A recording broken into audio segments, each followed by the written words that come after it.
কোটা সংস্কার আন্দোলনকে কেন্দ্র করে সৃষ্ট গণভ্যুত্থানে শেখ হাসিনা দেশ ছেড়ে ভারত চলে যান।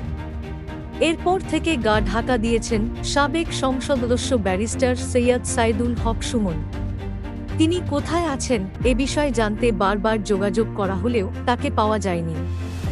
এমনকি তার সব ধরনের সামাজিক যোগাযোগ মাধ্যমও বন্ধ রয়েছে। ব্যারিস্টার সুমনের সঙ্গে দীর্ঘদিন ধরে কাজ করছেন এমন একজন নাম প্রকাশ না করার শর্তে বলেন, নিজ নির্বাচনী এলাকায় আত্মগোপনে আছেন তিনি। যেহেতু সামাজিক যোগাযোগ মাধ্যমে তিনি সব বিষয়ে সক্রিয় ছিলেন, ফলে ছাত্রদের প্রত্যাশা ছিল সুমন কোটা আন্দোলন নিয়ে কথা বলবেন এবং শিক্ষার্থীদের পাশে দাঁড়াবেন। কিন্তু আওয়ামী লীগের এমপি হওয়ায় তিনি কথা বলেননি।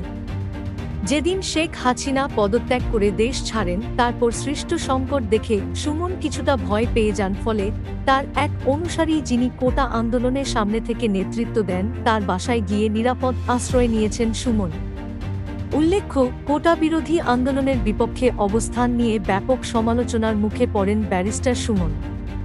সবশেষ তিনি বলেছিলেন, এই আন্দোলন বিএনপি জামায়াতের দখলে। তারপর সুমনকে তুলোধুনো করেন নেটিজেনরা।